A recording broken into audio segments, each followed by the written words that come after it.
महिलांचा सर्वात आवडता आणि विशेष असा सण म्हणजेच मकर संक्रांत। तर आजच्या व्हिडिओमध्ये मी तुम्हाला मकर संक्रांतीच्या दिवशी सौभाग्यवती स्त्रियांनी कोणत्या रंगाची साडी नेसावी, त्याचबरोबर कोणत्या रंगाची साडी चुकूनही नेसू नये, संक्रांतीसाठी कोणते शुभ रंग आहेत। आपल्या हिंदू धर्मात प्रत्येक रंगाचं वेगळं आणि अनन्यसाधारण असं महत्त्व आहे, कारण प्रत्येक रंग तुम्हाला एक वेगळी ऊर्जा प्रदान करतो आणि काही रंग सकारात्मक शुभदायी लहरी प्रदान करतात, तर काही रंग अशुभ मानले जातात, नकारात्मकतेचे प्रतीक मानले जातात।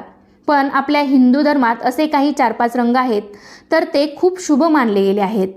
प्रत्येक कार्यासाठी आणि देवकार्यासाठी हे रंग वापरले जातात। त्यामध्ये पहिला रंग आहे तर तो म्हणजे हिरवा।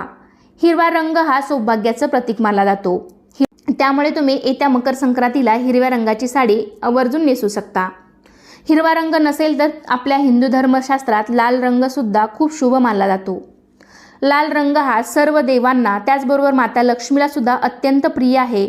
लाल रंग हा उत्साह, सौभाग्य, उमंग, धैर्य आणि नवीन जीवनाचे प्रतीक मानला जातो। त्यामुळे शक्य असेल तर तुम्ही मकर संक्रांतीच्या दिवशी लाल रंगाची साडी सुद्धा नेसू शकता। त्याचबरोबर तुम्ही केशरी रंगाची साडी सुद्धा नेसू शकता, कारण केशरी रंग हा सूर्योदय आणि सूर्यास्ताचा रंग आहे। त्यानंतर सर्व स्त्री वर्गाच्या आवडीचा रंग म्हणजेच गुलाबी रंग। जवळपास प्रत्येक स्त्रीला गुलाबी रंग हा आवडतो।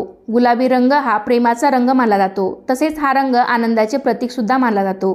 त्यामुळे तुम्ही गुलाबी रंगाची साडी सुद्धा नेसू शकता। त्याचबरोबर तुम्ही चिंतामणी कलर, पोपटी कलर, राणी कलर, स्काय ब्लू कलर अशा रंगाच्या साड्या सुद्धा किंवा या रंगाचे कपडे सुद्धा या मकर संक्रांतीच्या सणाला नेसू शकता। मकर संक्रांती हा एकमेव असा सण आहे की या दिवशी आपण काळ्या रंगाची साडी सुद्धा आवर्जून घालतो। त्यामुळे तुम्ही काळ्या रंगाची साडी सुद्धा या मकर संक्रांतीच्या सणाला घालू शकता। परंतु यावर्षी आपल्याला पिवळ्या रंगाची साडी किंवा पिवळ्या रंगाच्या बांगड्या, पिवळ्या रंगाचे फुलं, गजरा हे आहे ते चुकून देखील घालायचे नाही।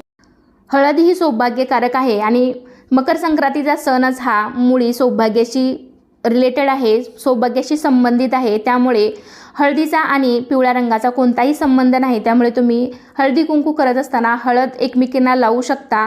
आणि दागिन्यांचं सांगायचं झालं तर तुम्ही दागिने सुद्धा पिवळ्या रंगाचे घालू शकता, कारण मकर संक्रांतीने मोती धारण केलेला आहे। त्यामुळे तुम्ही मोत्याचे दागिने फक्त घालू नका, पिवळ्या रंगाचे किंवा सोन्याचे दागिने सुद्धा तुम्ही या मकर संक्रांतीच्या सणाला घालू शकता। धन्यवाद।